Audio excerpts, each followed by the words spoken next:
Harvey Specter isn't exactly the perfect man. He can be rude, emotionally stunted, and sarcastic. Who doesn't like me? But even though he is flawed and of course fictional, his portrayal can teach you quite a bit about confidence and power in the real world. So in this video, you're going to learn concrete steps and deeper mindsets for conveying a deep sense of confidence and power. Now, a ton of this has to do with frames, so I'm going to give a quick crash course. Frames are the unspoken context that dictates the rules of any interaction, and you can analyze interactions as two people introducing and accepting or rejecting one another's frames. The more powerful, confident person usually wins out. That's why you're more likely to enthusiastically answer, "Tell me about yourself" at an interview than at a party. You're going to acquiesce to the interviewer's frame because they have power that a random partygoer doesn't. Whoever controls the frame has power.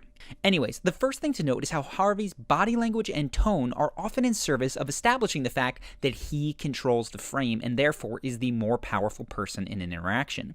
For instance, Harvey often surprises people by entering big and brash, like the corporate lawyer that he is, and he establishes the frame that the other person will react to his emotional state. Jessica threatened me. I don't care. Anyone comes at you with any threat at all, you come to me. I don't give a if it's the Queen of England. You come to me, you tell me everything. That's what loyalty is. But you'll often see Harvey respond much more slow and subdued when somebody directs him to do something. He takes his time, subcommunicating that he doesn't need to jump just because they say so. They might be saying go quickly. He responds by going slowly, a subtle indicator of power. That's a Barbary legal handbook right there, right? Open it up. Read me something. Anything. All right, you know what, Harvey? Just get out. Get out. Similarly, other people will come at Harvey aggressively, and rather than respond defensively, he strolls nonchalantly past them so that he can sit comfortably, not reacting to their emotional state. First of all, Gerald, if you think anyone's going to touch this deal after your bad faith, you're mistaken. Second, and when Harvey is in conflict with people who are losing control, he often stays cool, calm, and collected. Again, they go angry, he responds by not rising to it. How dare you walk in here and accuse me with these things? But you are my lawyer. no, Bert, I'm the lawyer for Morello Asset Management. As far as the law is concerned, Dean Morello's my client, not you. What's important is not the particular frame of an interaction. That's always going to be changing. What's important is that Harvey is always the one setting the frame. And you see the same ability to dictate the frame, in this case, that his status is superior to the other person's when he exits a conversation. He doesn't need to outright say it, but he signals that he's in control by exiting without announcing it or asking for permission. And it leaves the clear message that he is the boss. Everyone else is lucky to have some of his attention. Because right now, I got some things to take care of. Convince me why I should go with you in the first place. Okay, we're done. Don't let the door hit you on the way out. To be clear, I'm not recommending you do this. Broadcasting that you're in control all the time is not a good way to be or to be well liked, but it certainly does contribute to the sense of awe that people have when they encounter Harvey. Additionally, Harvey frames himself as nearly omnipotent by dictating not what he'd like to happen in a situation or what he hopes will happen, but how things are certainly going to unfold. Listen to his language here. Here's what's going to happen. You're going to give me back my promotion, and that's the last we're going to talk about this. The key to actually making this believable comes from Harvey's tonality. When we're nervous, or we just want to make things sound like more of an invitation, we will add an upward inflection to a statement. Commands and certainties are often spoken with downward inflections, like this. Now, this is the difference between saying, for instance, "Come over to my house at 7," and "Come over to my house at 7." And when you tell people what's going to happen, you typically want to do it with a downward inflection, as Harvey does. Everybody, give me and Faye a minute alone. It's okay, Lewis. I got it. Now, rather than focus on all of this at a concrete level, simply keep in mind that the person who controls the frame of a conversation will come across as more powerful and confident. And for the purposes of charisma, setting a higher energy frame is best in entrances and greetings, whereas Harvey's slower, less reactive frame is more powerful in moments of conflict. This brings us to the next main point. Powerful, confident people respond to other people's insults, not by challenging the content of their insult, but by attacking the frame. Challenging the content would imply that you've accepted their frame and need to defend yourself. Shifting the framing is a verbal way of taking back control, and it's the heart of quick wit. Check out a few examples here. Fantastic wine. Almost enough to make up for the mediocre company. Don't be too hard on yourself. You're not mediocre. See, that's funny because You were talking about me. So what is this, a new cologne or just a hint of jealousy? I'm surprised you don't recognize your wife's perfume. I know. You're not married. Still funny.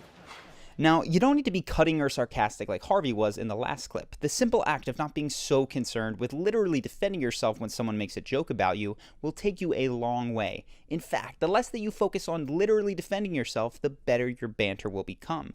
A key here, though, if you're going to engage in banter, is not to make it critical to win every exchange. Powerful people can mess around, and they don't need to win every time. So when someone does jokingly get one up on Harvey, he can confidently play along, further solidifying his confidence and power. We have breakfast at Nougatine and an excursion to Hermes that may or may not involve a new handbag. You've been needing a new handbag. You can never have too many handbags. You're a son of a bitch. It's exactly what I thought of myself when I came up with the idea. Harvey's next keyframe dictates how he interacts with clients, and it's the belief that he is not there to impress or to supplicate to them. The unspoken frame is that they are lucky to be working with him. So when they begin to disrupt this framing, treating him as an inferior that they can berate, he quickly asserts that he has the power to leave them. You see it how you want to see it. But if you can't figure out a way to make Jonathan stay, you'll be the one who's gone.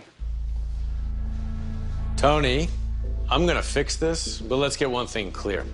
I'm not like the other lawyers you've burned through. So the next time you go stomping around like a 4-year-old throwing tantrums with me, I'll be the one getting rid of you.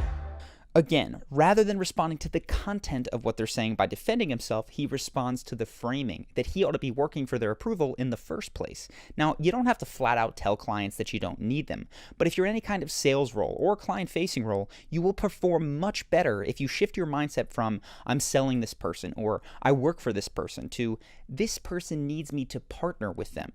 That means that you'll push back when needed, you'll give better advice, and subcommunicate a powerful position that they're more likely to want to associate with. Now, another reinforcer of this partner frame is that rather than work for the praise of his clients, Harvey allows them to earn his favor, complimenting them when they've impressed him.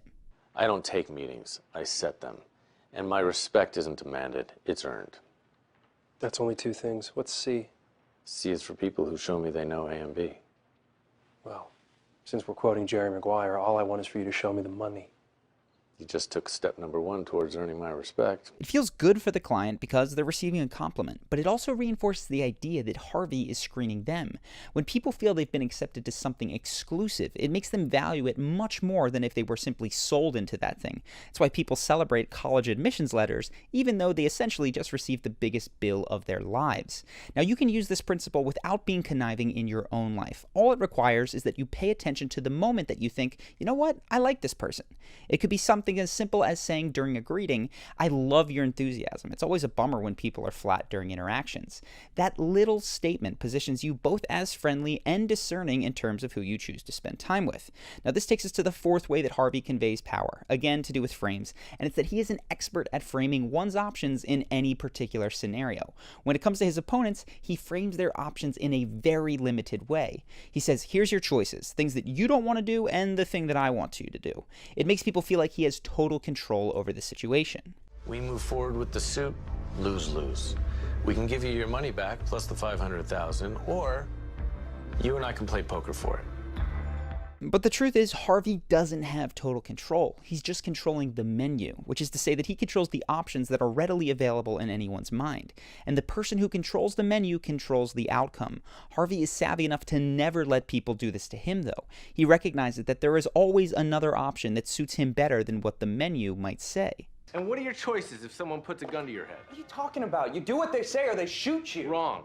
You take the gun, or you pull out a bigger one, or you call their bluff, or you do any one of 146 other things. If you can't think for yourself, maybe you aren't cut out for this. The video that we did on Tyrion Lannister goes deeper into this idea, as it is a staple of Tyrion's character, and I'll link to that in the description if you want to check it out. But for now, we have arrived at the fundamental mindset that makes Harvey so powerful, and it's that he creates options for himself. In any negotiation, the person who has a better second option is going to win. They can afford to care less.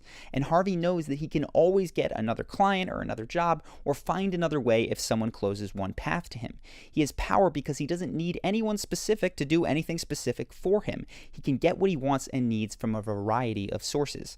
This is a mindset that can improve your life dramatically in a ton of areas. In dating, create options. That doesn't mean that you need to date all the time. It means that you simply become the type of person who knows that they're capable of finding someone else that